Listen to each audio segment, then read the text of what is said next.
The courtroom fell silent as Williams stood alone at the defendant's table. Her worn black dress a stark contrast to the three-piece suit surrounding her.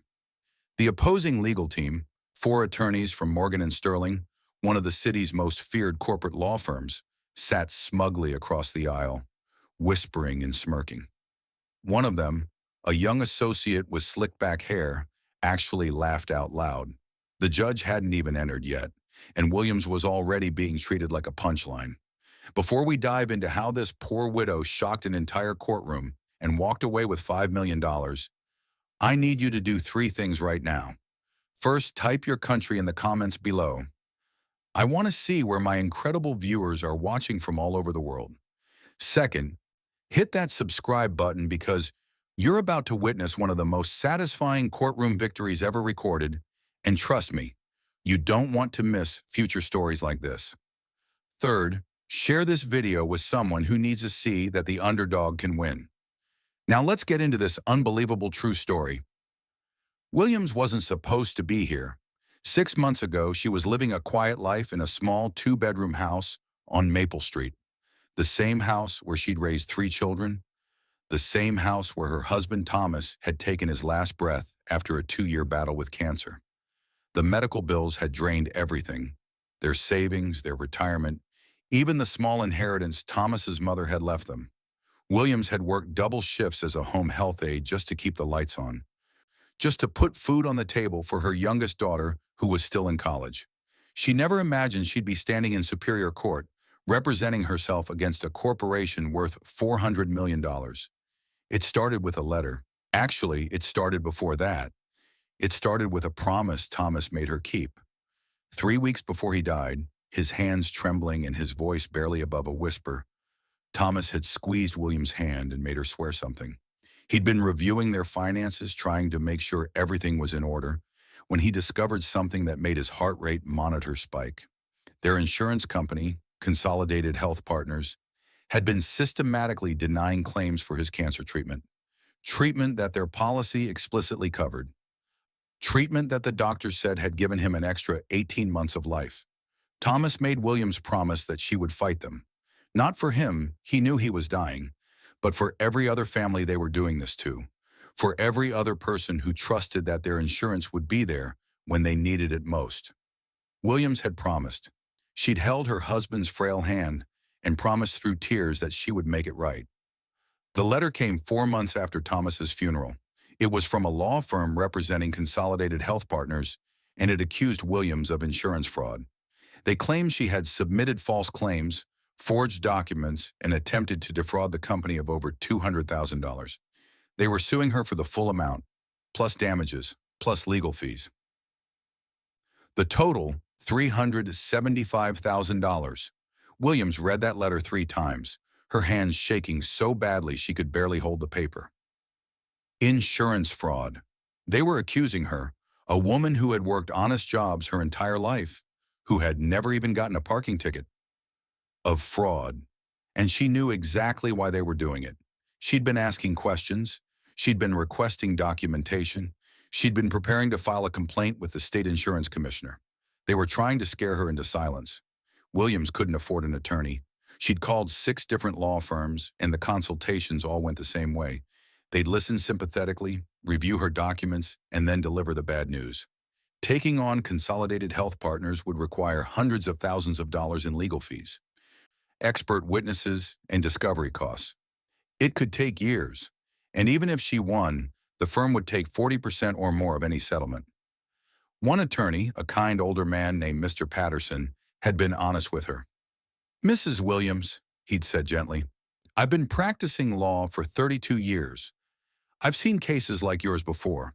These corporations, they have unlimited resources. They'll bury you in motions and paperwork. They'll drag this out until you're financially and emotionally exhausted. My advice? Settle. Take whatever they offer and move on with your life." But Williams thought about Thomas. She thought about his trembling hand in hers. She thought about the promise she'd made. She filed a response to the lawsuit herself.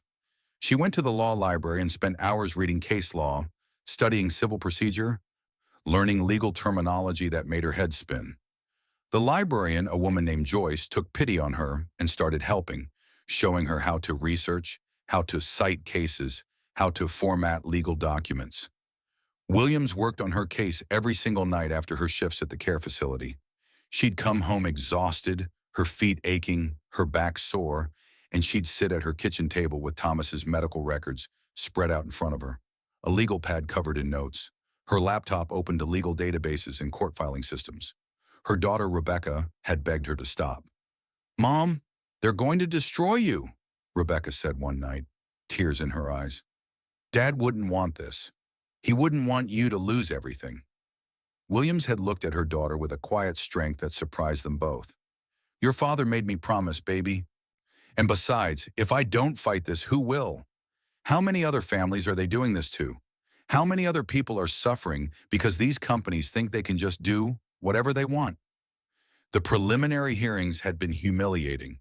Williams showed up in her modest clothes, carrying her documents in a worn canvas bag, while the Morgan and Sterling attorneys arrived with monogrammed briefcases and smug expressions.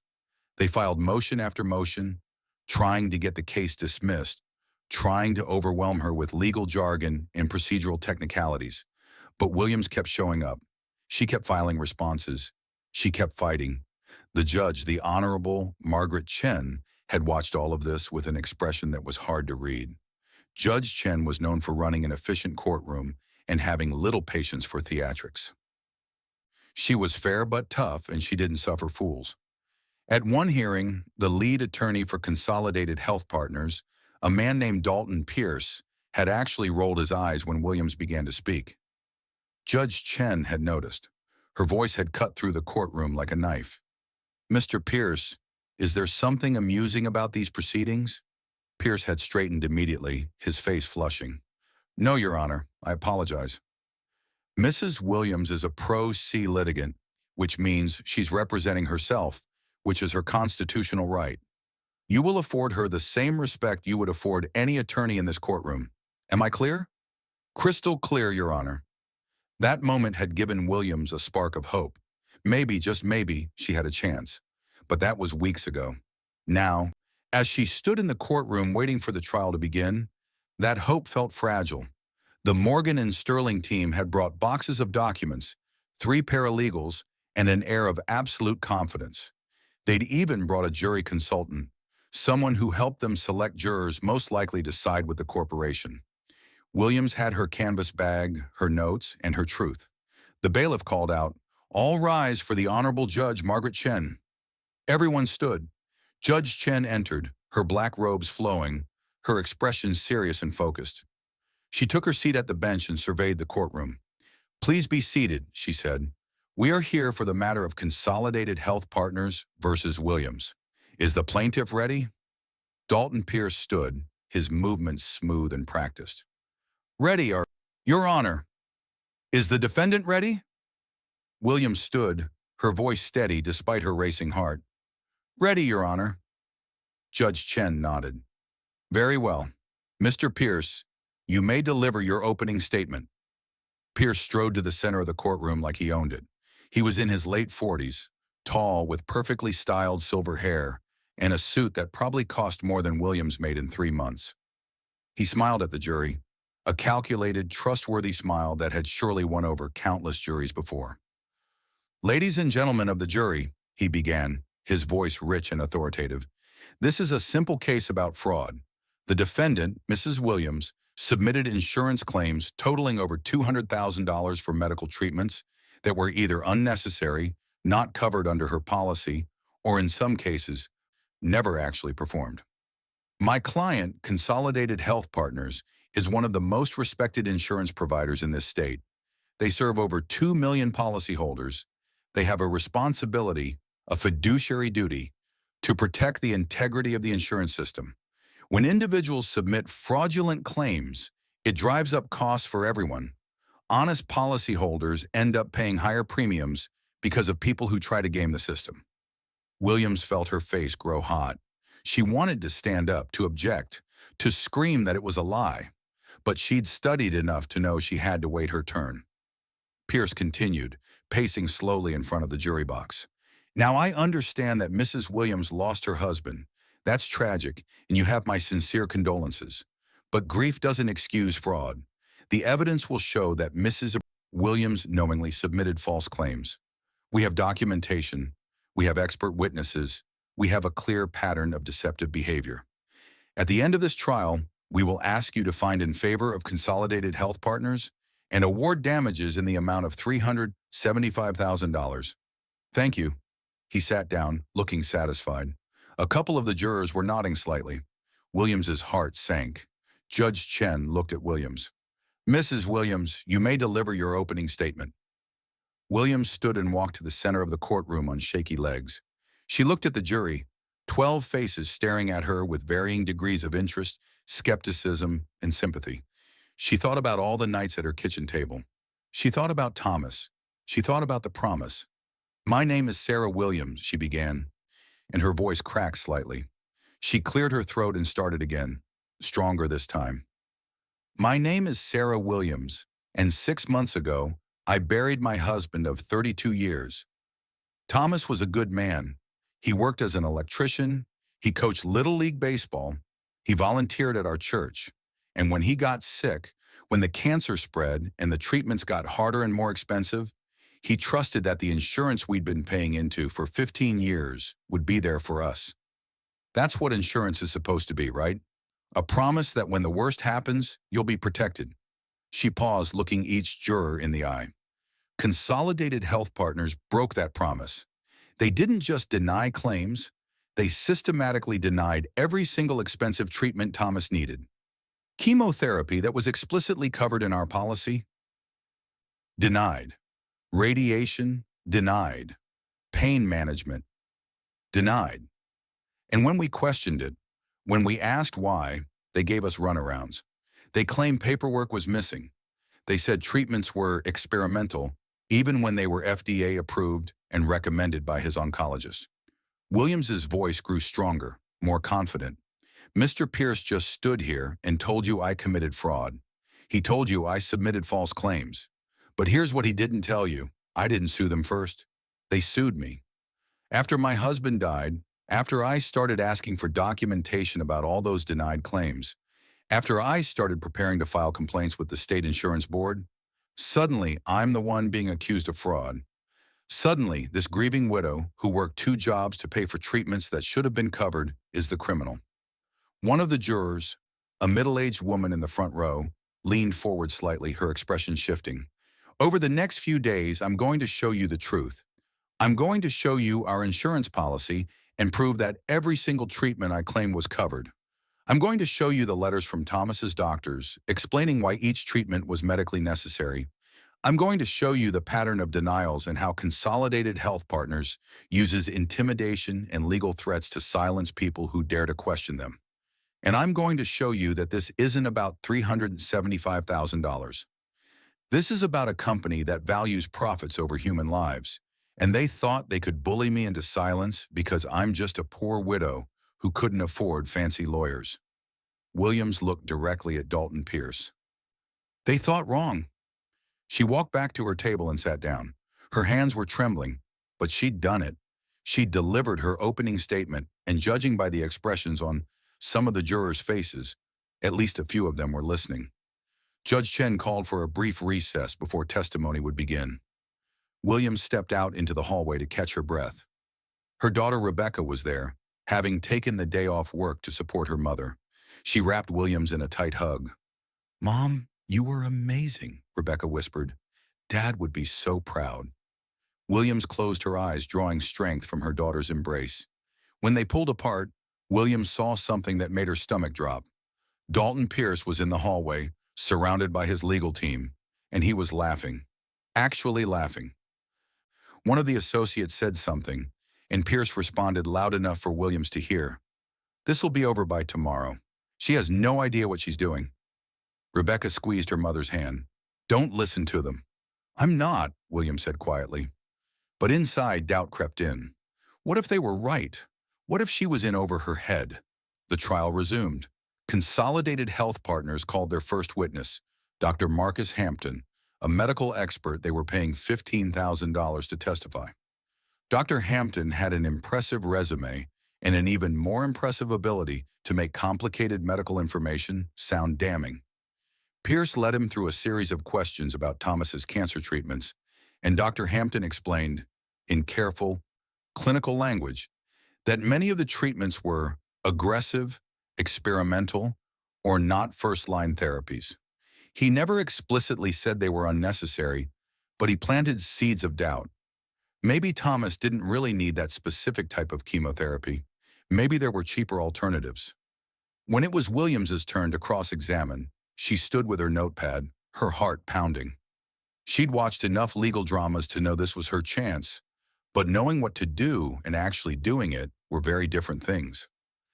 Dr. Hampton, she began, her voice steady, how many cancer patients have you personally treated? Dr. Hampton looked surprised by the question.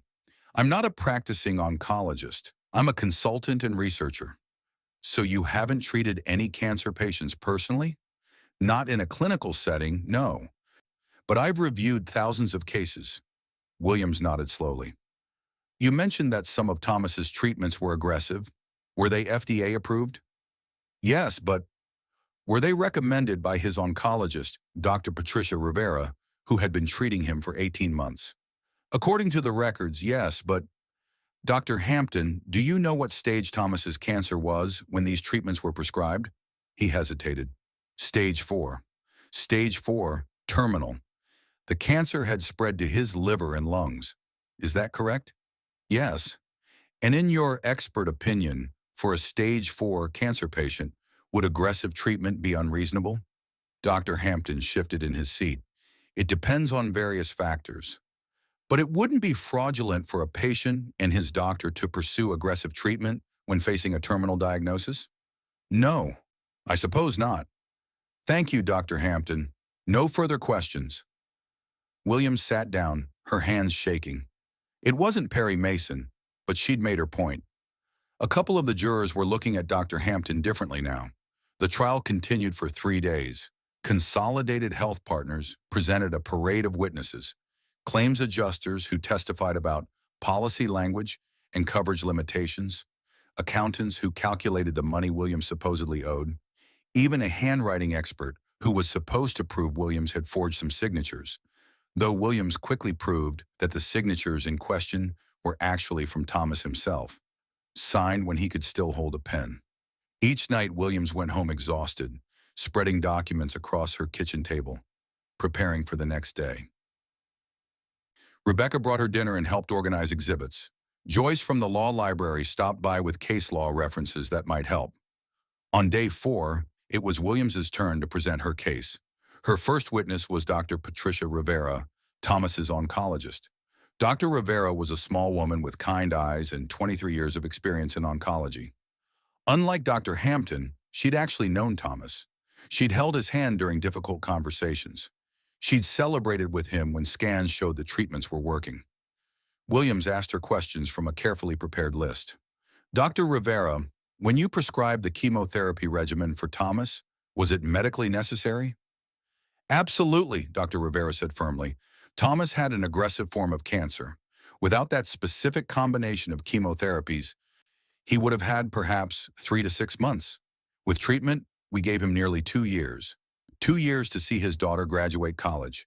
2 years to celebrate his 30th wedding anniversary. 2 years of life. Was this treatment experimental? No.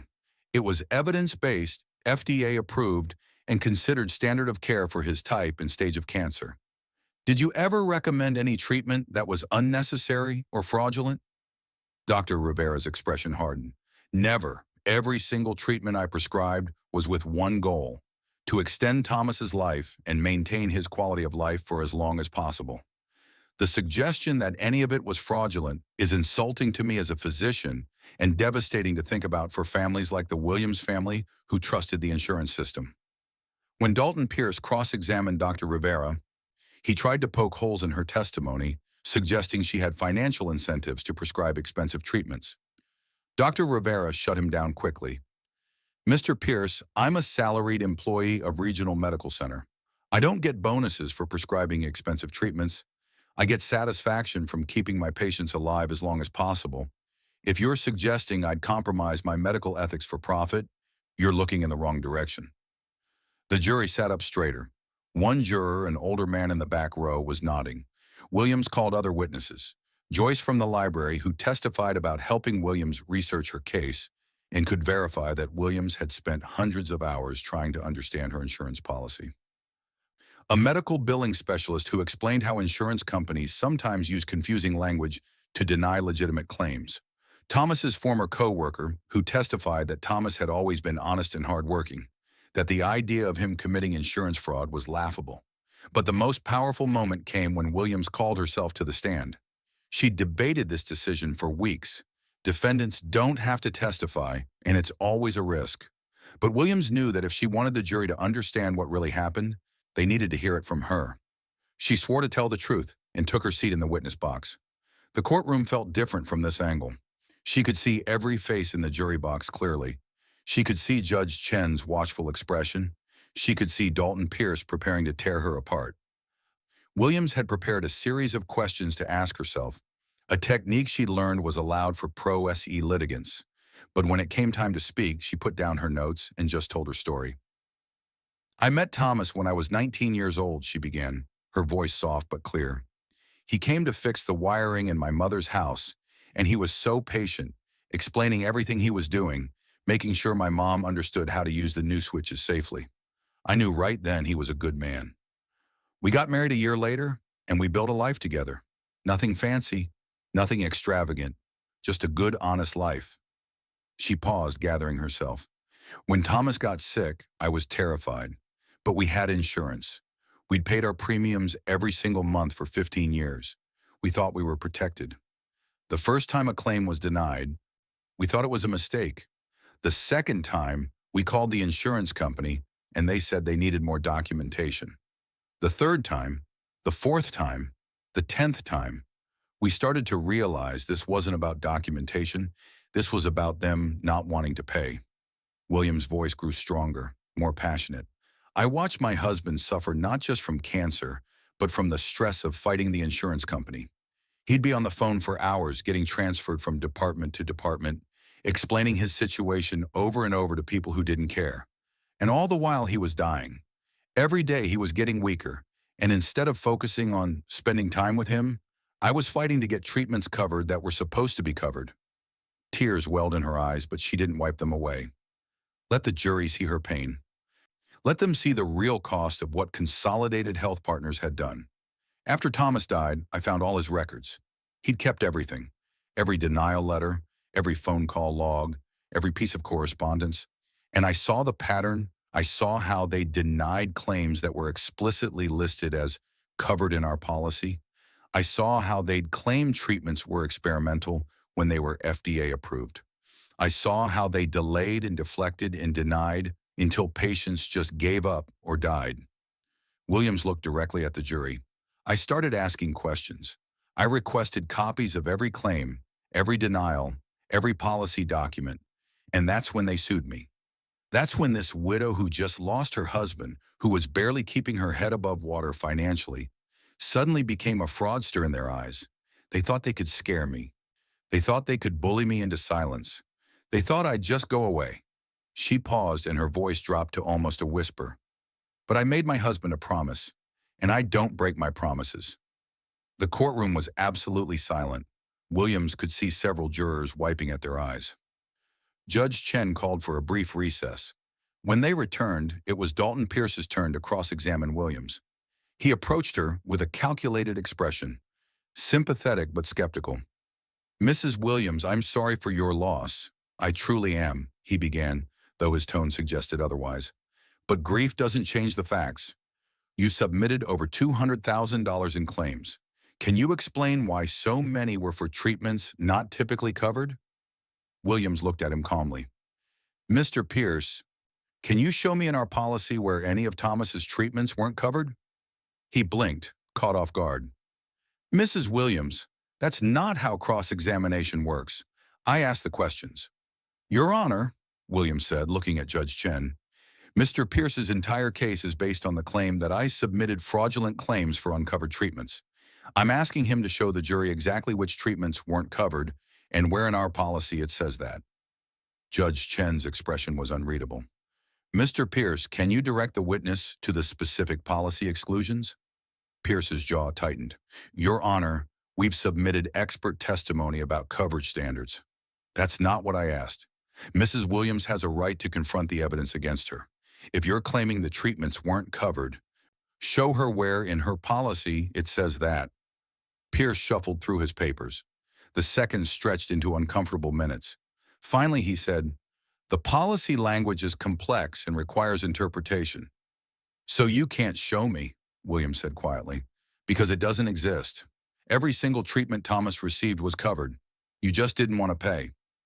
The courtroom erupted in whispers. Judge Chen banged her gavel once, sharply. Order! Pierce tried to recover, asking Williams about specific claims, specific dates, trying to find inconsistencies in her testimony. But Williams had lived this nightmare. She knew every claim, every denial, every date by heart. She'd spent 6 months preparing for this moment. After 90 minutes of cross-examination, Pierce finally said, no further questions, and Williams stepped down from the witness stand. As she walked back to her table, she caught the eye of the older juror in the back row. He gave her the smallest nod of respect. The trial was entering its final phase. Both sides would present closing arguments, and then it would be in the jury's hands. Williams barely slept that night. She sat at her kitchen table, staring at the closing argument she'd prepared, reading it over and over until the words blurred together. Rebecca found her there at 2 a.m. Mom, you need to rest. I can't. Tomorrow is everything. If I don't get this right, you've already gotten it right, Rebecca said firmly. You've told the truth. You've shown them who you are and who they are. That's all you can do. The next morning, the courtroom was more crowded than usual. Word had spread about the widow representing herself against a major corporation. Local news cameras were in the hallway. Williams walked past them with her head high, clutching her canvas bag. Dalton Pierce delivered his closing argument first. He was polished, professional, and persuasive. He talked about the sanctity of insurance contracts, about the need to prevent fraud, about how difficult cases like this were for everyone involved. He expressed sympathy for Williams while simultaneously painting her as misguided at best, dishonest at worst. Ladies and gentlemen, he concluded, I understand you may feel sympathy for Mrs. Williams, but sympathy cannot be the basis of your verdict. The facts are clear. The defendant submitted claims that were denied for legitimate reasons. When those denials were challenged, she made allegations of bad faith that simply aren't supported by the evidence. We're asking you to return a verdict in favor of Consolidated Health Partners and award damages of $375,000. Thank you. He sat down looking confident. Then it was Williams' turn. She stood, walked to the center of the courtroom, and for a long moment, she just looked at the jury. She'd prepared a speech, but suddenly all those carefully crafted words felt wrong. She thought about Thomas. She thought about Dr. Rivera's testimony. She thought about every family that had probably gone through the same nightmare. I'm not a lawyer, she began simply. I think that's pretty obvious by now. I'm a home health aide. I take care of elderly people who can't take care of themselves anymore. I help them bathe and eat and take their medications. It's not glamorous work, but it's honest work and it matters. That's who I am. I'm someone who shows up and does the work that needs doing, even when it's hard, even when it's not fair, even when no one's watching. She took a breath. Mr. Pierce just told you that sympathy can't be the basis of your verdict, and he's right. But neither can greed. Neither can corporate power. Neither can the assumption that because I'm poor and they're rich, because I'm alone and they have a team of lawyers, that I must be wrong. The law is supposed to be blind to those things. Justice is supposed to be equal. Williams walked slowly along the jury box, making eye contact with each person. Over the past week, you've heard 2 very different stories. Consolidated Health Partners wants you to believe I'm a fraud, that I'm a woman who saw her husband's death as an opportunity to steal money. Think about that. Really think about what they're accusing me of. I watched my husband die slowly, painfully from cancer, and according to them, I decided to use that tragedy to commit fraud. Her voice grew stronger, more passionate. But what's the evidence? They brought in an expert who admitted he'd never actually treated a cancer patient. They brought in accountants who calculated numbers but never explained why the treatments weren't covered.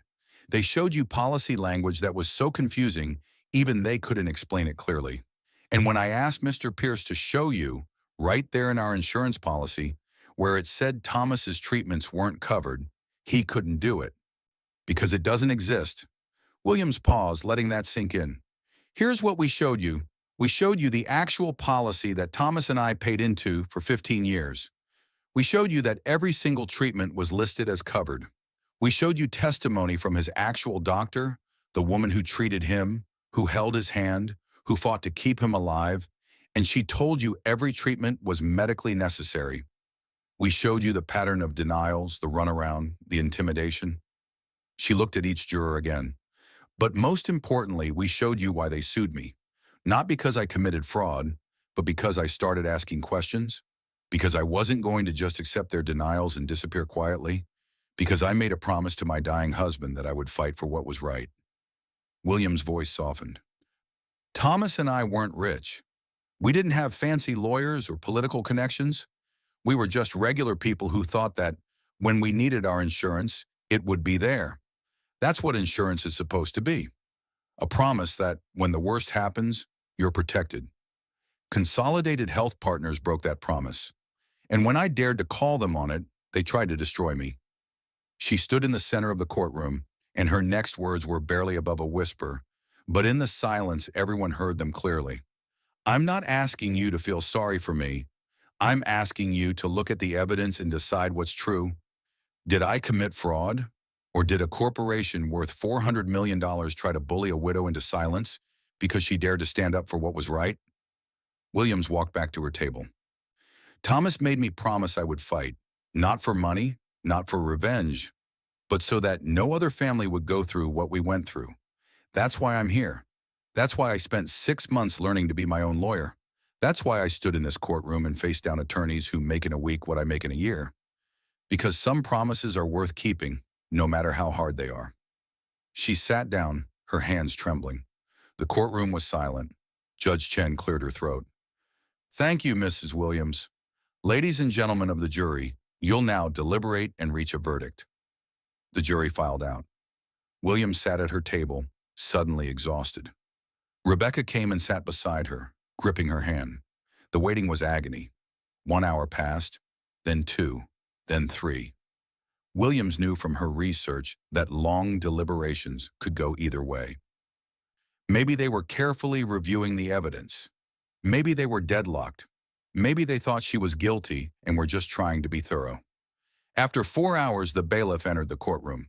The jury has reached a verdict. Williams' heart stopped. This was it.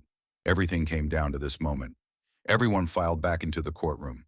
The jury looked serious, their expressions unreadable. Williams tried to breathe normally but felt like she might pass out.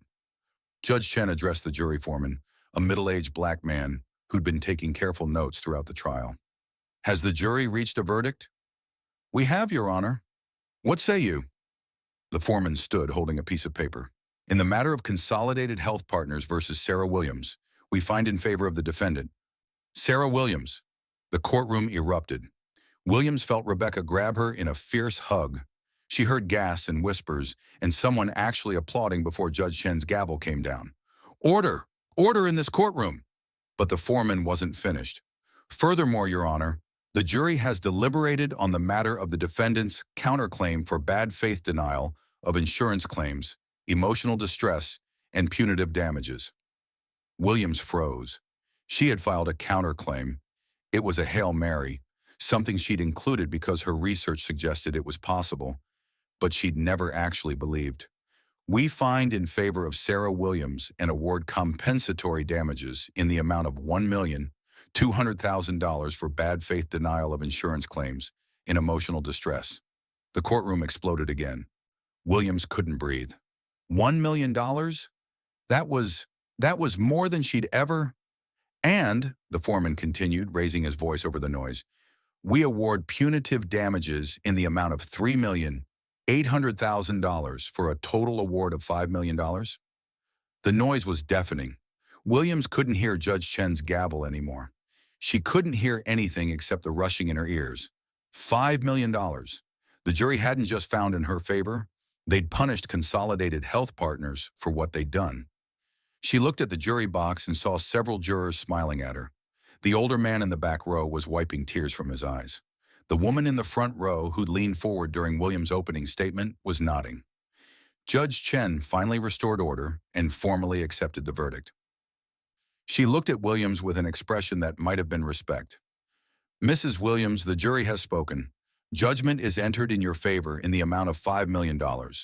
Consolidated Health Partners, you have 30 days to file an appeal or begin payment arrangements. Dalton Pierce was already gathering his papers, his face flushed with anger and humiliation. His team looked shell-shocked. They'd lost. They'd brought 4 attorneys, expert witnesses, and unlimited resources, and they'd lost to a widow representing herself. As the courtroom emptied, Williams sat in stunned silence. Rebecca was crying and laughing at the same time. Joyce from the library had somehow snuck in and was applauding. Dr. Rivera had been sitting in the back row, and she came forward to hug Williams. Thomas would be so proud, Dr. Rivera whispered. Williams finally found her voice. I kept my promise. The news coverage was immediate and intense. Widow defeats major insurance company in David versus Goliath battle. Woman representing herself wins $5 million verdict. Insurance giant ordered to pay after denying cancer treatment claims. But Williams barely paid attention to the news. That night, she sat alone in her kitchen, the same kitchen where she'd spent countless hours preparing for trial. She looked at the empty chair across from her, the chair where Thomas used to sit. We did it, baby, she whispered to the empty room. We kept our promise. The legal battle wasn't completely over. Consolidated Health Partners did file an appeal, but 3 months later, facing mounting public pressure and a class action lawsuit from other policyholders who'd come forward with similar stories, they settled. Williams received her full $5 million, and the company was forced to undergo an independent audit of their claims practices. Williams used some of the money to pay off her house and Rebecca's student loans. She donated a substantial amount to a cancer research center in Thomas's name. She set up a fund to help other people who couldn't afford attorneys when fighting insurance companies. And she went back to work as a home health aide because that's who she was, someone who showed up and did the work that needed doing, even when it was hard. But on quiet nights, she'd sit at her kitchen table and remember. She'd remember Thomas's trembling hand in hers. She'd remember his final request. She'd remember standing in that courtroom, alone but not defeated, facing down a corporation that thought she'd be easy to crush. She'd remember that promises matter, that justice is possible, that even when you're outmatched, outspent, and underestimated, the truth has power. And she'd remember the moment the jury foreman said those words, "We find in favor of Sarah Williams." Because in the end, that's what it was really about. Not the money, not the victory, not even the justice. Though all of those mattered. It was about proving that one person, even a poor widow with no law degree and no expensive attorneys, could stand up to a massive corporation and win. It was about keeping a promise to the person she loved most in the world. It was about making sure that Thomas's suffering and her fight meant something for every other family that would come after them. Williams had walked into that courtroom underestimated and mocked. She'd walked out victorious, with her dignity intact and her promise kept. And somewhere, she liked to think, Thomas was proud. The legacy of Williams versus Consolidated Health Partners extended far beyond that courtroom. Within 6 months, 3 states had passed laws strengthening protections for policyholders and making it easier to sue insurance companies for bad faith denials. The case was cited in law schools as an example of effective pro-SE litigation. And most importantly, hundreds of families came forward with their own stories of denied claims and insurance company intimidation. Williams became an unlikely advocate, speaking at community centers and churches about how to navigate the insurance system, how to document everything, how to stand up for your rights even when it seems impossible. She never claimed to be a legal expert. She'd tell people to get attorneys if they could afford them. But she showed them that the system, as stacked as it was against ordinary people, could still work if you were brave enough and persistent enough to make it work. Years later, a young attorney named Marcus would approach Williams after one of her talks. He'd been inspired by her case to start a nonprofit law firm that took on insurance companies on behalf of people who couldn't afford representation. "You showed us it was possible," he told her. "You showed us that these giants could be beaten." Williams smiled. "I just kept a promise to my husband. Everything else was just showing up and doing what needed to be done." But that was later. On the night of the verdict, Williams did something simple. She took out the letter that Thomas had written to her before he died, a letter she'd kept in her nightstand and read whenever she felt like giving up. The letter that reminded her why she was fighting. "My dearest Sarah," it read in Thomas's shaky handwriting, "if you're reading this, I'm gone. I'm sorry I couldn't stay longer. I'm sorry I'm leaving you with this mess. But I need you to promise me something. Don't let them win. Don't let these insurance companies keep doing this to families. You're the strongest person I know. You're braver than you think. Fight for us. Fight for everyone who comes after. I love you more than words can say. Keep your promise. Love always, Thomas." Williams folded the letter carefully and placed it back in the envelope. She kept her promise. Against all odds, despite being laughed at and dismissed and underestimated, she'd kept her promise. And in doing so, she'd proven something that every person facing impossible odds needs to believe: that courage matters, that truth matters, that one person can make a difference. Sarah Williams walked into that courtroom as a poor widow. She walked out as a warrior who'd defeated a giant.